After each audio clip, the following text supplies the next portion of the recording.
Ang mensahe tungkol sa Jerusalem.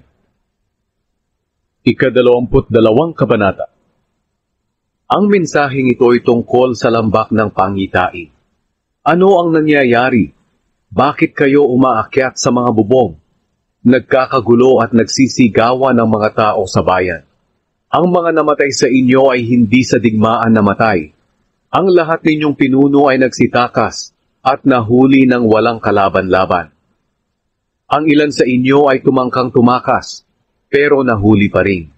Hayaan ninyo akong umiyak para sa aking mga kababayan na namatay.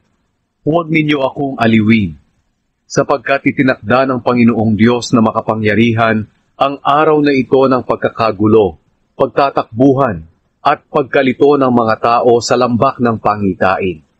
Ang mga pader nito ay nagbabagsakan, at ang sigawan ng mga tao ay dinig hanggang sa kabundukan. Sumasalakay ang mga sundalo ng Elam na sakay ng mga kabayo at may mga pana. Ang mga sundalo ng Kir ay sumasalakay din na may mga hawak na kalasag. Pinapalibutan nila ang inyong mga lambak na sagana sa ani at nagtitipon-tipon sila sa mga pintuan ng inyong lungsod. Nakuha na nila ang mga pangproteksyon ng Huda. Kumuha kayo ng mga sandata sa taguan nito. Tiningnan ninyo ang mga pader ng lungsod ni David upang malaman ninyo kung nasaan ang mga sira nito. Nag-imbak kayo ng tubig sa imbakan sa ibaba.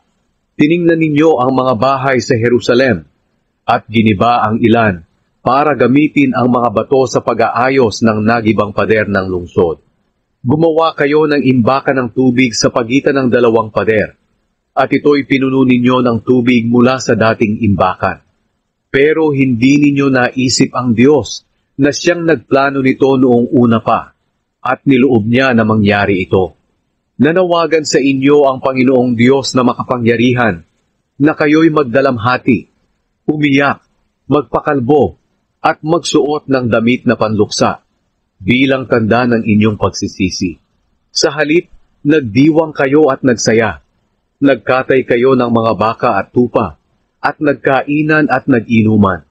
Sabi ninyo, magpakasaya tayo, kumain tayo't uminom, dahil baka bukas mamamatay na tayo. Sinabi sa akin ng Panginoong makapangyarihan na hindi niya kayo patatawarin sa kasalanang ito habang kayo'y nabubuhay. Ang mensahe para kay Shebna. Inutusan ako ng Panginoong Diyos na makapangyarihan napuntahan ko si Shebna na katiwala ng palasyo at sabihin sa kanya, sino ka ba para maghukay sa gilid ng bundok, para gumawa ng libingang kasama ng mga bayani? Sino ang nagbigay sa iyo ng pahintulot na gawin ito? Mag-ingat ka, kahit na ikaw ay makapangyarihan.